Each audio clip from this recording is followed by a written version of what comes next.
Hi, I'm Vivian. Hey, and I'm James. We're here to look at a distressed property today. It's May 25th. We are in central part of Austin today, and we got a lead to take a look at this property that's been sitting empty for a while. Unfortunately, it's had a couple squatters in there over time, and it's an interesting inside. I wish there was smell-o-vision right now because it doesn't smell very good. Yeah. Let's take a look. And we don't have lights in here either, so keep that in mind. Yeah. Luckily for technology.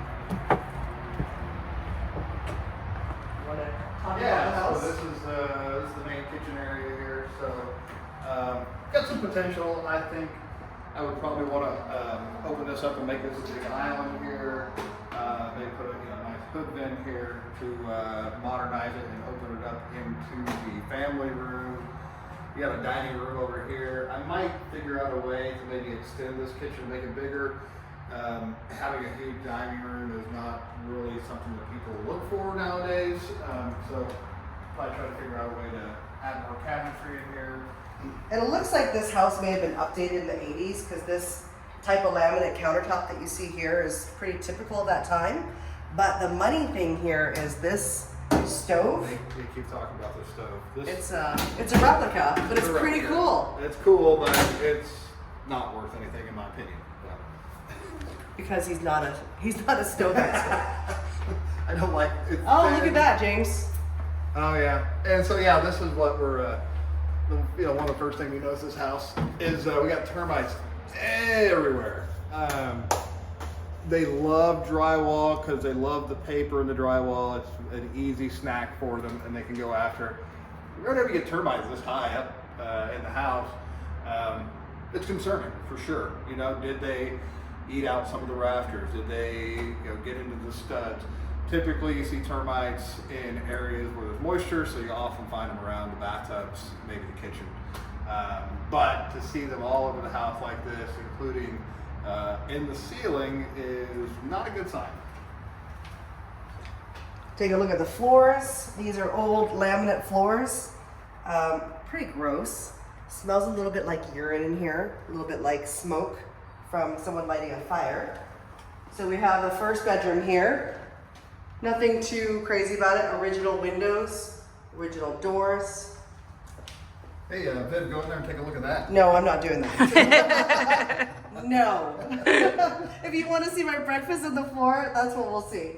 But underneath the sink, you'll see this house is from 1957.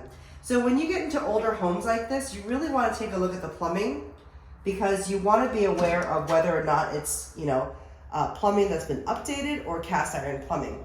Cast iron plumbing, you want to talk about the lifeline of that, James? Yeah, its lifeline is over. So they quit using cast iron, quite some time ago. But if there's cast iron in a house at this point, it's at the end of its life. So you need to consider redoing it. If it's a pier and beam house, not a big deal. It's easy to get underneath there and replace it. If it's a slab on grade, then you're talking tunneling and you're talking some major work, $30,000, $40,000, $50,000. Lots of money. Yeah. Here's the master, and again, you can see we've got a ton of termites everywhere.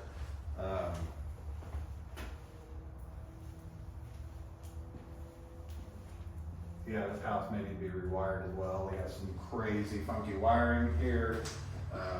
Don't know what in the world is going on with this, but this is dangerous.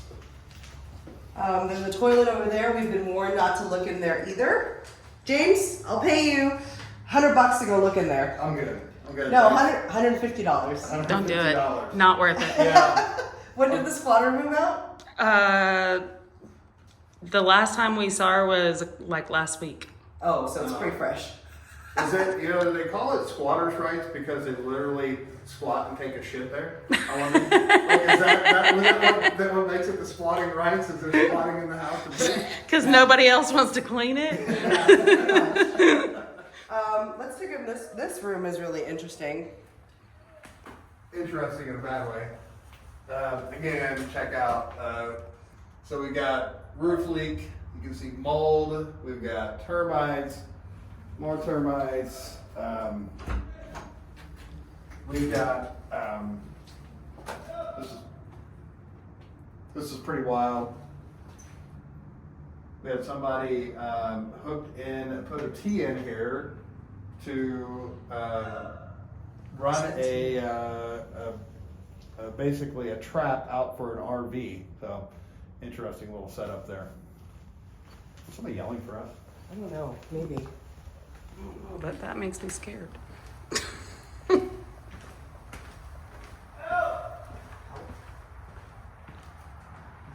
Hey, what are you doing? Oh, no, we had a Jack. No. I didn't take off the tire. Joe, what's Jack? happening? Wait, recording me, Jen. Take that away from me, please. Well, can you please get off of the property? This is not yours. No, we just wanted to be at a Jack. We just trying to No, we don't. So you can move on, please. Yeah, thanks. Yeah.